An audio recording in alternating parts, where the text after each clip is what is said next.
السلام علیکم ناظرین۔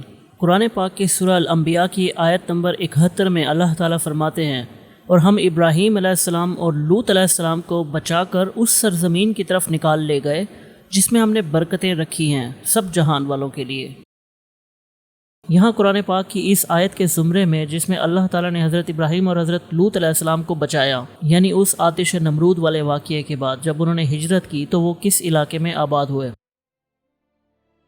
ناظرین، حضرت لوط بن ہاران علیہ السلام حضرت ابراہیم علیہ السلام کے بھتیجے ہیں۔ جب یہ لوگ عراق کے شہر بابل کے باشندے تھے تو پھر حضرت ابراہیم علیہ السلام نے جب وہاں سے ہجرت کی تو حضرت لوط علیہ السلام بھی ان کے ہمراہ ہو لیے۔ ناظرین، حضرت ابراہیم علیہ السلام کی یہ ہجرت تقریباً آج سے 4000 سال پہلے یعنی 2000 سال قبل مسیح میں ہوئی، جب حضرت ابراہیم علیہ السلام اور حضرت لوط علیہ السلام اپنے گھر والوں کے ہمراہ کنعان پہنچے تو یہاں آباد ہوئے۔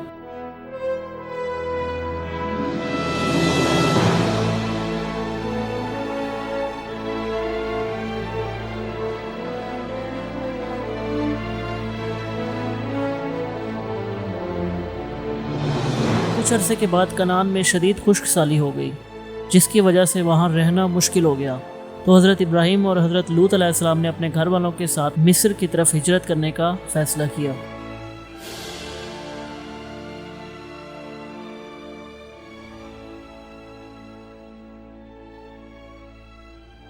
کچھ عرصہ مصر میں رہنے کے بعد ایک ناخوشگوار واقعے کی وجہ سے حضرت ابراہیم اور حضرت لوط علیہ السلام کو اپنے گھر والوں کے ساتھ مصر سے نکلنا پڑا۔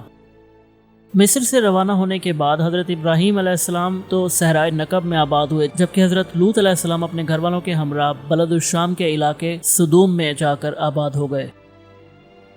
آگے بڑھنے سے پہلے میں یہاں یہ بتاتا چلوں کہ ابھی تک حضرت ابراہیم علیہ السلام کے ہاں کوئی اولاد نہیں تھی۔ تب حضرت ابراہیم علیہ السلام نے اللہ تعالیٰ سے دعا کی، جو سورہ صافات کی آیت نمبر 100 میں یوں بیان ہوتی ہے کہ اے پروردگار، مجھے ایک بیٹا عطا کر جو صالحوں میں سے ہو۔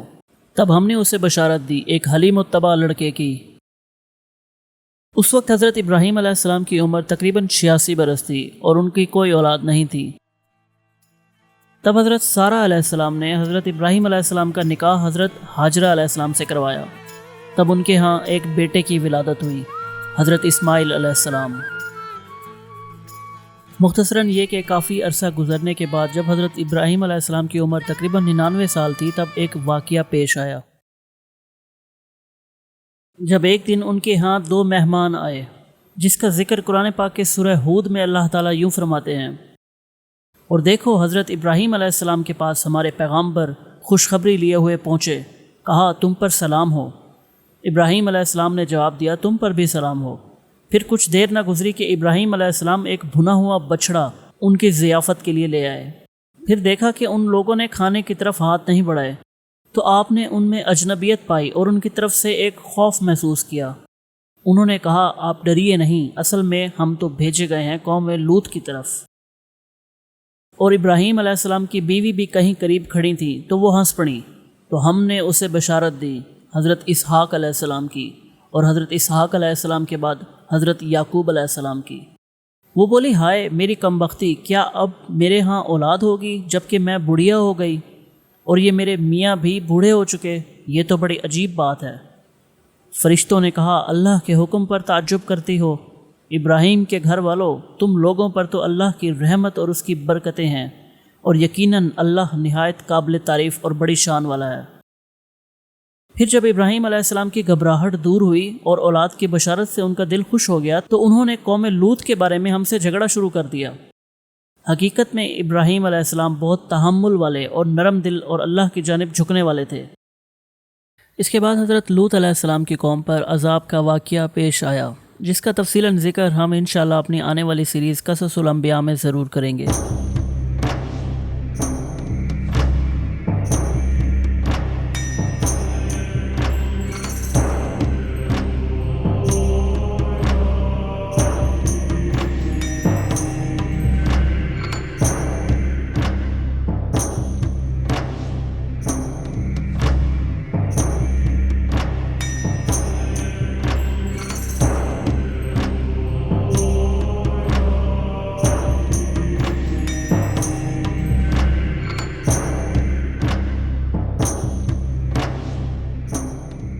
حضرت ابراہیم علیہ السلام کی وفات کے وقت تقریباً ان کی عمر 175 برس تھی۔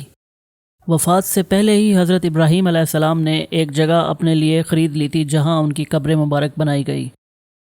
حضرت ابراہیم علیہ السلام کی وفات صحرائے نقب کے علاقے میں ہوئی جسے آج ہیبرون کہا جاتا ہے۔ ہیبرون فلسطین کے علاقے ویسٹ بینک کا ایک شہر ہے جہاں 1967 میں مسلمانوں اور یہودیوں کے مابین خونخوار جھڑپیں ہو چکی ہیں۔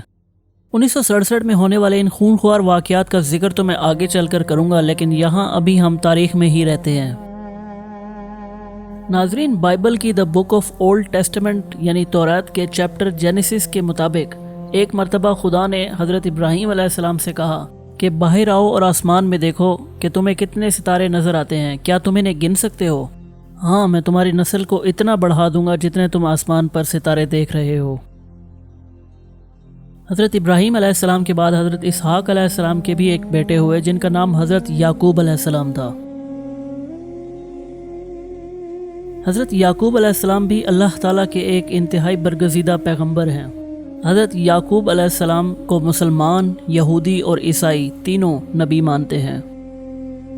حضرت یعقوب علیہ السلام کا نام قرآن پاک میں 10 سورتوں میں تقریباً 16 مرتبہ آیا ہے، اور ان کا ذکر انجیل کی اولڈ ٹیسٹمنٹ یعنی جسے ہم توریت کے نام سے جانتے ہیں میں 170 مرتبہ آیا ہے۔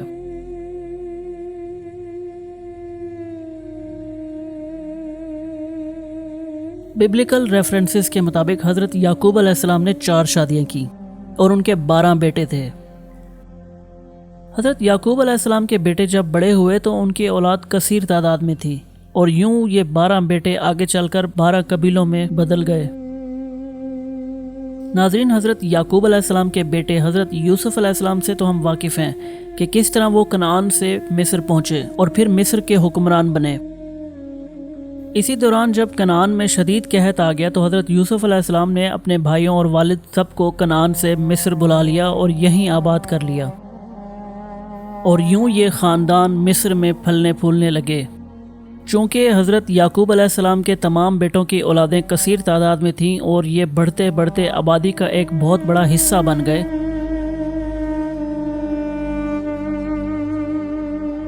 یہاں ناظرین میں آپ کو ایک انتہائی دلچسپ حقیقت بتاتا ہوں۔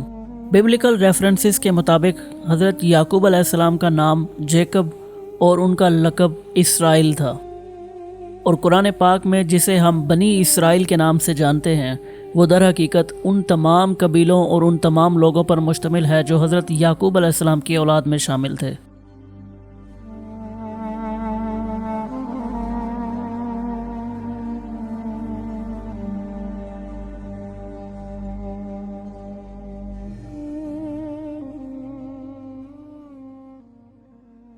ناظرین، اسی بنی اسرائیل سے متعلق میں چند آیات کا ترجمہ آپ کی گوش سے گزار کرنا چاہتا ہوں۔ اے بنی اسرائیل، یاد کرو میری اس نعمت کو جس سے میں نے تمہیں نوازا تھا، اور اس بات کو کہ میں نے تمہیں دنیا کی ساری قوموں پر فضیلت عطا کی تھی۔ سورہ الاسراء آیت نمبر 104۔ اور اس کے بعد ہم نے بنی اسرائیل کو حکم دیا کہ تم لوگ زمین میں آباد ہو جاؤ، پھر جب آئے گا اگلے وعدے کا وقت تو ہم لے آئیں گے تم سب کو سمیٹ کر۔ سورہ طٰہٰ آیت نمبر 80۔ اے بنی اسرائیل، ہم نے تم لوگوں کو نجات دی تمہارے دشمن سے، پھر ہم نے تم لوگوں کو بلایا کوہ طور کی داہنی جانب، پھر تم پر من و سلوہ نازل کیا۔ سورہ البقرہ آیت نمبر 40۔ اے بنی اسرائیل، ذرا خیال کرو اس نعمت کا جو میں نے تم کو عطا کی تھی، میرے ساتھ تمہارا جو عہد تھا اسے تم پورا کرو، تو میرا جو عہد تمہارے ساتھ تھا میں اسے پورا کر دوں گا، اور مجھ سے ہی ڈرو۔ آیت نمبر 16۔ اور ہم نے بنی اسرائیل کو عطا کی کتاب، حکومت اور نبوت، اور ہم نے انہیں عطا کی بہت سی پاکیزہ چیزیں، اور انہیں ہم نے تمام جہان کی قوموں پر فضیلت دی۔ پھر سورہ بقرہ آیت نمبر 83۔ اور یاد کرو جب ہم نے بنی اسرائیل سے عہد لیا تھا کہ تم نہیں عبادت کرو گے کسی کی سوائے اللہ کے، اور والدین کے ساتھ نیک سلوک کرو گے، اور قرابت داروں کے ساتھ بھی نیک سلوک کرو گے، اور یتیموں کے ساتھ بھی، اور محتاجوں کے ساتھ بھی، اور لوگوں سے اچھی بات کہو، اور نماز قائم رکھو، اور زکوٰۃ ادا کرو، مگر تھوڑے آدمیوں کے سوا تم سب اس عہد سے پھر گئے اور اب تک پھرے ہوئے ہو۔ سورہ یونس آیت نمبر 93۔ اور ہم نے بنی اسرائیل کو بہت اچھا ٹھکانہ رہنے کو دیا اور ہم نے انہیں پاکیزہ چیزیں کھانے کو دیں، سو انہوں نے اختلاف نہیں کیا یہاں تک کہ ان کے پاس علم پہنچ گیا۔ یقیناً بات ہے کہ آپ کا رب ان کے درمیان قیامت کے دن ان امور میں فیصلہ کرے گا جن میں وہ اختلاف کرتے تھے۔ سورہ مائدہ آیت نمبر 32۔ اسی وجہ سے ہم نے بنی اسرائیل پر توریت میں یہ بات لکھ دی تھی کہ جس نے کسی انسان کو قتل کیا بغیر کسی قتل کے، قصاص کے یا بغیر زمین میں فساد پھیلانے کے جرم کی سزا کے، گویا اس نے تمام انسانوں کو قتل کر دیا۔ اور جس نے اس کسی ایک انسان کی جان بچائی تو گویا اس نے پوری نوع انسانی کو زندہ کر دیا۔ اور ان کے پاس ہمارے رسول آئے تھے واضح نشانیاں لے کر، لیکن اس کے باوجود ان میں سے بہت سے لوگ زمین میں زیادتیاں کرتے پھر رہے ہیں۔ اور اس کے بعد سورہ اسراء کی یہ انتہائی اہم آیات جس میں اللہ تعالیٰ فرماتے ہیں، ہم نے متنبہ کر دیا تھا بنی اسرائیل کو کتاب میں کہ تم زمین میں 2 مرتبہ فساد مچاؤ گے اور بہت بڑی سرکشی کرو گے۔ پھر ان دونوں میں سے پہلے وعدے کا وقت آ گیا تو ہم نے تم پر مسلط کر دیے اپنے سخت جنگجو بندے، تو وہ تمہاری آبادیوں میں گھس گئے اور یوں ہمارا جو وعدہ تھا وہ پورا ہوا۔ پھر ہم نے تمہاری باری لوٹائی ان پر، اور ہم نے مدد کی تمہاری مال و دولت اور بیٹوں کے ذریعے، اور بنا دیا تمہیں کثیر تعداد والی قوم۔ اگر تم نے کوئی بھلائی کی تو خود اپنے ہی لیے کی، اور اگر تم نے کوئی برائی کمائی تو وہ بھی اپنے لیے ہی کمائی۔ پھر جب دوسرے وعدے کا وقت آیا تاکہ وہ تمہارے چہرے بگاڑ دیں اور وہ داخل ہو جائیں مسجد میں جیسا کہ داخل ہوئے تھے پہلی مرتبہ، اور تباہ و برباد کر کے رکھ دیں ہر اس شے کو جس کے اوپر انہیں قبضہ حاصل ہو جائے۔ ہو سکتا ہے کہ اب تمہارا رب تم پر رحم کرے، اور اگر تم نے وہی روش اختیار کی جو پہلے اختیار کی تھی تو ہم بھی وہی کچھ کریں گے، اور ہم نے جہنم کو کافروں کے لیے قید خانہ بنا رکھا ہے۔ ناظرین، اس آیت میں اللہ تعالیٰ نے بنی اسرائیل کو واضح طور پر متنبہ کر دیا کہ پہلی 2 مرتبہ تو تم وعدے کو جھٹلا چکے ہو، اور اگر تیسری مرتبہ بھی تم نے وہی روش اختیار کی تو پھر ہم بھی وہی روش اختیار کریں گے، یعنی تم پر پھر ویسے ہی لوگ مسلط کر دیے جائیں گے جو تمہیں تباہ و برباد کر دیں گے اور تمہارے شہروں میں گھس کر تمہیں ماریں گے۔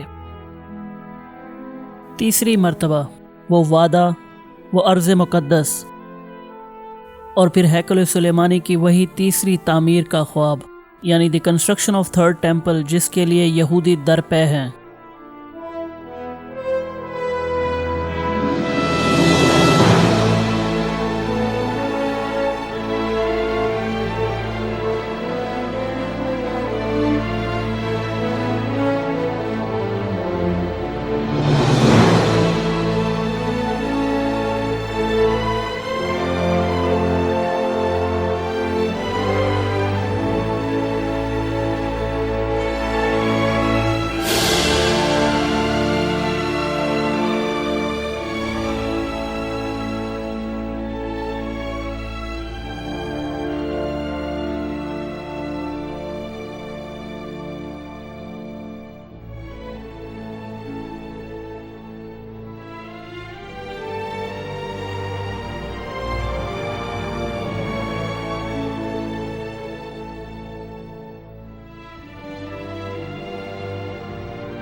ناظرین، بنی اسرائیل کی وہ قوم جو حضرت یوسف علیہ السلام کے دور میں کنعان سے مصر ہجرت کر کے آئے اور پھر یہاں آباد ہوئے، اور پھر فرعون کی زیر سرپرستی پھلنے پھولنے لگے، پھر کس طرح وہ قوم فرعونوں کے ظلم و ستم کا نشانہ بنی، کیسے حالات و واقعات بدلے، اور پھر کس طرح حضرت موسیٰ علیہ السلام اس قوم کے لیے ایک نجات دہندہ بن کر آئے۔ یہ جاننے کے لیے ناظرین ہماری اگلی ایپیسوڈ ضرور دیکھیے گا۔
اگر آپ کو آج کی ایپیسوڈ پسند آئی ہو تو اسے لائک اور شیئر ضرور کیجیے گا، کمنٹس میں اپنی قیمتی آراء کا اظہار کریں اور ہمارے چینل کو سبسکرائب کریں تاکہ نئی ویڈیوز آپ تک سب سے پہلے پہنچ سکیں۔ شکریہ۔